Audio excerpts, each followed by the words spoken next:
Hey everybody. So we're into mid-July now. Most of the signings have calmed down. We're getting into the dog days of summer here, where not much happens as far as the NHL is concerned. But we still have some more signings coming in, RFA deals and also extensions. They're happening pretty frequently at this point. We've got four more to talk about today.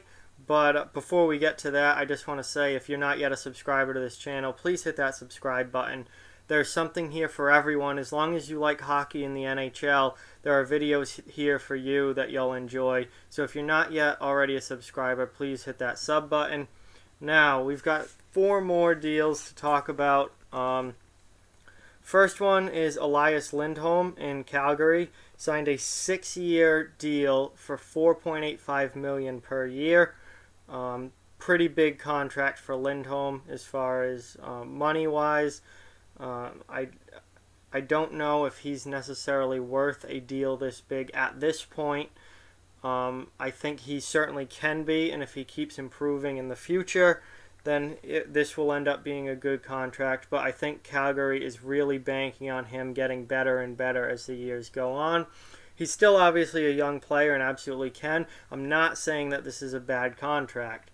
I just, based off his production at this point in the NHL, if his production held pat at where it is right now, I think this is a little bit big of a contract. If he gets better, and he's still a young player, and certainly you would expect him to get better and his numbers to keep going up, if that does happen, then this can be a good contract for Calgary, and he can become a very important player for the Calgary Flames. Ryan Hartman in Nashville signed a 1-year deal for $875,000. Man, Hartman, when he came into the league with Chicago, he was like a high-end prospect. He was a kid that a lot of people really, really liked and were high on. He was NHL ready at a young age. He plays a physical style, which was something that the Blackhawks didn't have a lot of. He was a power forward type who could play on the third line, bring toughness and some offense, and he's really had a rough go of it this last year or so. Things didn't work out in Chicago like he wanted or Chicago wanted. He got traded to Nashville last season. In Nashville, he was in and out of the lineup. He was a fourth liner, and now he signed this deal for 1 year at under $1 million per year. This is a big year for Ryan Hartman. If he can solidify his spot in the Nashville lineup this year, bring some secondary scoring to the team, in his role as where he's a fourth liner on the Predators, in his role, he is not going to be a 15, 20 goal scorer or a 40-point guy. If he can give you 10 goals and 10 to 15 assists, give you 20 to 25 points, bring solid forechecking, some good physical play, maybe a few fights, throw his body around a little bit. If he can be a good fourth-line NHL player, bring you a little bit of secondary scoring on the side, then he's going to earn himself a much better deal than that for next season. He's still young. He's certainly got potential. He's only been in the league for a few years. But from where he was at when he came into the league and how highly touted of a prospect he was versus where he is now is a little bit concerning. It's his career, I don't think, has gone exactly the way that he had hoped at this point. But he's got a chance in Nashville to be a regular player on the fourth line, third line if someone gets injured, and be an effective player in that role. So if he can do that, I think he'll be getting a better contract next season. But for this coming year, he's only making $875,000. Adam Henrique today has signed a 5-year extension in Anaheim at $5.825 million per year. I like Adam Henrique a lot. I really think he's a quality player. He's going to be the second line center in Anaheim, where I think at this point Kessler is your third line guy at this point. Ryan Kessler is not the player that he used to be, not even close. Adam Henrique is the better player at this point, at least Adam Henrique is going to give you more offense at this point. Ryan Kesler is still the best of the best when it comes to being a pain in the butt, when it comes to being a pest, and a great shutdown defensive center. He can still do that. That's a third-line center role. Adam Henrique is going to give you more offense than Ryan Kesler. Adam Henrique is the team's second-line center now. He's making almost $6 million a year, which on a team with Corey Perry, Ryan Getzlaf, Ryan Kesler all making big-time money. This is a pretty big contract for Henrique, but man, does Anaheim need him. Anaheim is a team on the decline. They are an old team. They're a team who I think's cup window has passed. I was surprised that they got to 100 points last season. I really was. I was also surprised when they got swept out in the first round. I did not expect that. But I think that Anaheim's a team on the decline for sure. They're on the way down. I think it's going to be a struggle for them to make the playoffs next year, looking at their roster. Corey Perry is a has-been, and as big of a has-been as you can possibly have.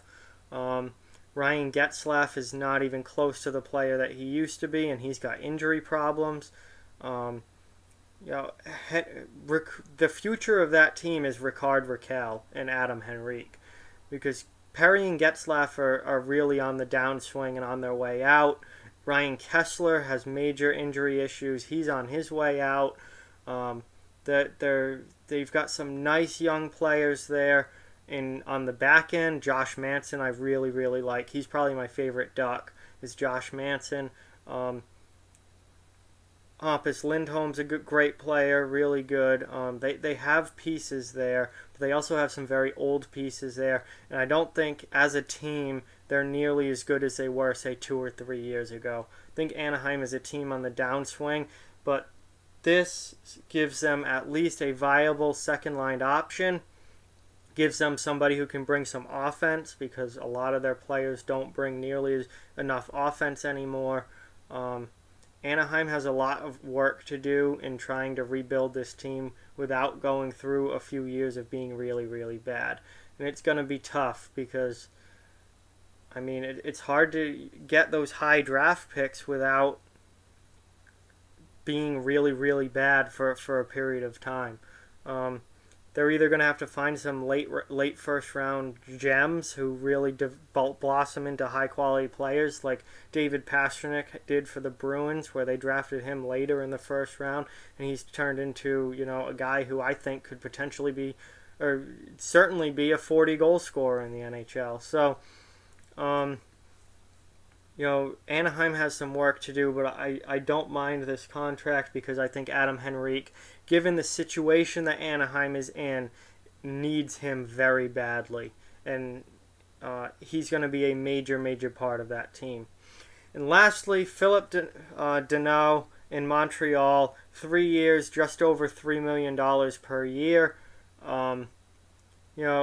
Montreal is such a disaster right now. Danault is a fine player. He's a good player. He's certainly not a first-line guy. I don't even see him as a top 6 guy. I think Danault is a third-liner. $3 million a year for a third-liner, that's okay. He better be a good one. Danault, I think, can be a good one. But, again, Montreal as a whole is in really rough shape right now. They don't get nearly enough offense. Their defense is putrid. Their defense core is just a joke.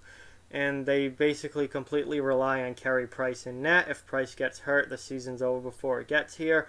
I think going into this year, unless something major, major, major happens, Montreal's season is pretty much over before it even gets here for next season. They are a disaster right now.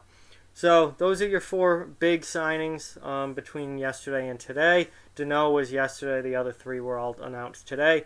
So thank you guys for watching. Like, comment, share, subscribe, follow on social media. Check out offthewallhockey.com. All those links in the description below. Keep spreading the word about this channel. Let's keep this thing growing. Thank you so much again for watching. I hope you enjoyed the video, and I'll talk to you guys soon.